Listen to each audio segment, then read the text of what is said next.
Këta shikoni, e tha shumë mirë, Zoti Mojsiu me cilu kam punuar 2 herë, në Ministrinë e Mbotës me të dhe në presidencë kam një në një zafëti. Këtë bëj qorra këta, tha. Unë nuk theva në shtëpinë, tha, ka dhe në Verhoxha, tha. Nësa këta super vila në Tiranë, super vila në Liqena dhe në ato veshje të përluksi. Jo qorra, po populli shqiptar nuk është trimor gazetar. Pra e presim ndryshimi nga jashtë, vetë nuk e bëjmë dot. Sepse populli shqiptar, po t'jetë trim, i rësullit kryeministrisë dhe jo partive, popull poshtë, si thua, strukturave kryesore 2 partive, po të pësë dhe i shkatëror natën, sepse pivu gjakun, shkatëroj vëndin, jo qiliri popullit. Po ta përsëris, nuk bëri gjë fare pushtuesi me ardhe me tanke, e bëri me duar, e filloi Berisha, e vullosi Rama. Jam. Keni besim të SPAK-u, të drejtësia e re? Është i problem madhor i dashur.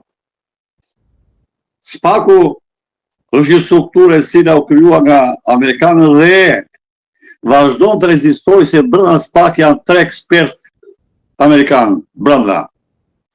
Dhe Amerikës i kemi një falënderim.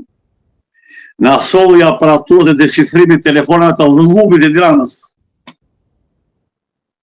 Ato aparatura tepër sekrete deshifruese, që mori telefonat e bandës së ballukut të fare, zbërthyen këtë dram me miliarda, me miliona lekë shqiptar kanë vjedhur qeveritarët e Tiranës.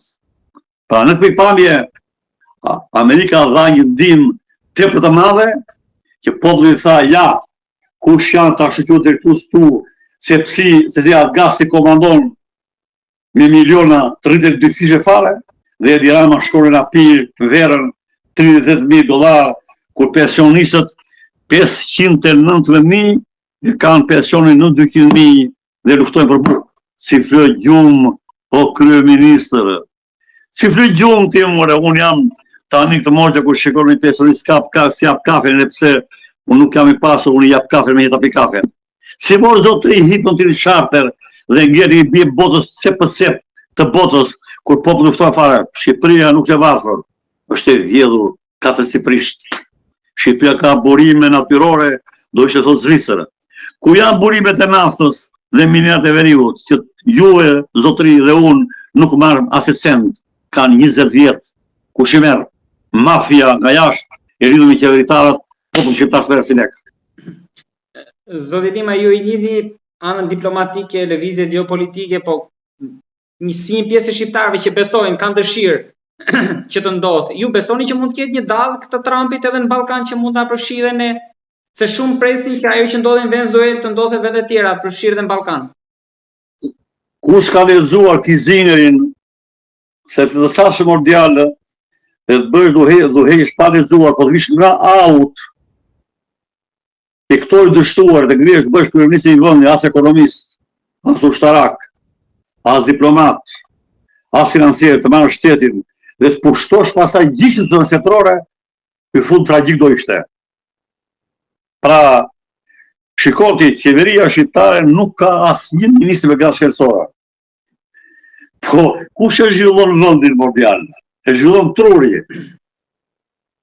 Para disa kohësh, ndihja Harvardit nga shtëpia në 2 të natës.